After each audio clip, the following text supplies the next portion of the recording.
Wait. First of all, subscribe and activate the subtitles in your language. And secondly, we all know that One Punch Man is a parody of the hero genre, something like karate. The premise of One Punch Man is simple: Saitama is the strongest. So I am going to analyze the real power of Saitama. Get ready for the explanation of Goku versus Saitama. Let's be direct.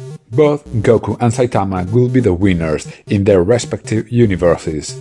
If a version of Goku appeared in the Saitama universe, then most likely Saitama will be the winner. On the other hand, the Dragon Ball universe is much more realistic and complex, where Goku himself will not even be in the top 10 of the most powerful characters. So we will take Saitama to the world of Dragon Ball, where we can calculate his powers and get an idea of how strong he is. This is the new Set Warrior.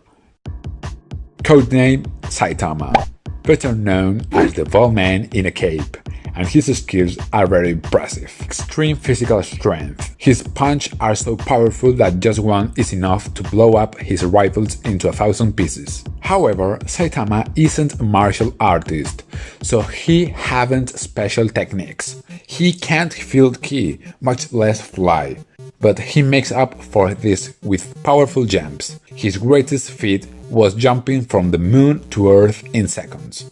He also has incredible speed and reflexes, exceeding the speed of sound with ease. Thanks to this, Saitama can easily dodge or stop attacks. As if that weren't enough, he has a practically absolute defense, which unlike Set Warriors isn't based on ki. His body is indestructible. I don't know about you, but I never saw a single scratch on him. Finally, he has enormous energy reserves, being able to perform incredible movements and devastating attacks without getting tired. Saitama does need to sleep, and we also saw him get fatigued a couple of times. It may have a large amount of energy, but it isn't infinite. With all this, we can clearly say that Saitama could easily be part of the Set Warriors. And this is when we come to the million-dollar question. What is the maximum power of Saitama? We cannot say much about his defense and speed. He withstood an explosion of fire and extreme gravity without disheveling. On the other hand, his strike force we have more information. At the climax of his time battle against Boros, he launched an attack that could destroy the Earth. And faced with the threat, Saitama counterattacked with a punch that managed to neutralize the energy blast and crush his opponent. Only this time we could see Saitama launch an attack with his true strength, and based on this, we can approximate the real power of Saitama. So how much power does it take to destroy a planet?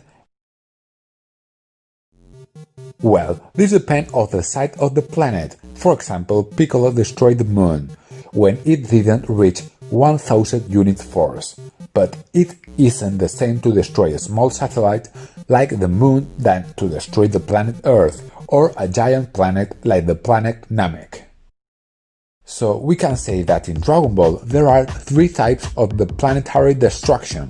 The first is to destabilize the core, for that is enough to launch an attack that directly impacts the core of the planet. This will start with a chain of reaction and will end with the explosion of the core itself and destroy the planet. An example is when Freezer launched his attack against Namek. The energy wasn't powerful enough to destroy the planet, but it started a chain reaction that ended up making it explode. The second type of planetary destruction is massive destruction. In this case, the core will not be affected, but the attack alone is enough to destroy the planet. The best example would be when Cell, after being defeated, inflated like a balloon to cause an explosion so powerful that it will destroy the planet instantly. Finally, we have planetary destruction by disintegration. In this case, the planet is victim of a large amount of energy, so powerful that it simply disintegrates. So which of these forms of planetary destruction could Lord Boros perform? At first glance, I would say the first, but let's make things interesting. Suppose that when he launched his attack, he meant that he would destroy the Earth with massive destruction. The power required for this must be similar to Cell in its second form, at the legendary rank, so at the best Boros should be as powerful as a Super Saiyan. Now, for Saitama to be able to stop that attack with a one hit, he will have to be one rank above, in the anomaly range. So we conclude that Saitama's base power when fighting seriously will be in this range, a power close to Gohan Super Saiyan 2. It is said that warriors of anomaly rank should not exist, because they are creatures that cannot be born by natural means. And so we finally begin the most awaited moment, the battle between these two colossi. As usual, Goku would start the fight in his base form. He would immediately know Saitama's power. But Saitama can know the power of Goku. He doesn't have the ability to feel ki. Being a kind person, this hero would start with his basic attacks. The normal consecutive punches. It's a series of quick punches with the right hand. These attacks are more than enough to crush most monsters, but they wouldn't do anything to Goku, that in his base state would just dodge them. Seeing this, Saitama would use his second attack, the consecutive normal punches with two hands, a flurry of much faster attacks.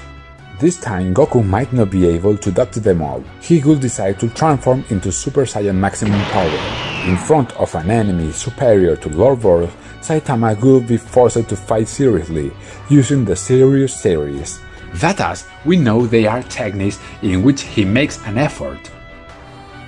Saitama will use the Serious side hops, with which he moves extremely fast, creating a multitude of images of himself. This move will surprise Goku for his speed. Goku will be forced to transform into Super Saiyan 2 to match his speed.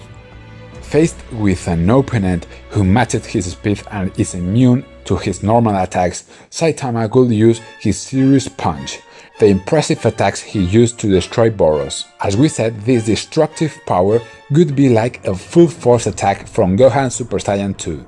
This powerful attack would manage to wound Goku, but without actually killing him. Then Saitama will realize that he is meeting a formidable rival, someone at the same level. I think this will cheer up Saitama and regain his desire to fight, starting an impressive peer-to-peer battle.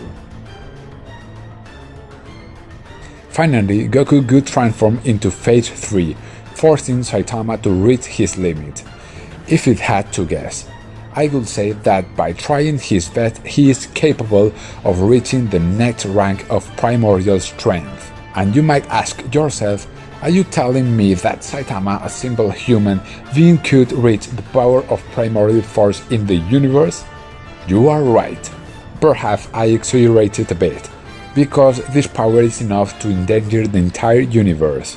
In this colossal battle, they would both land devastating blows and hurt each other.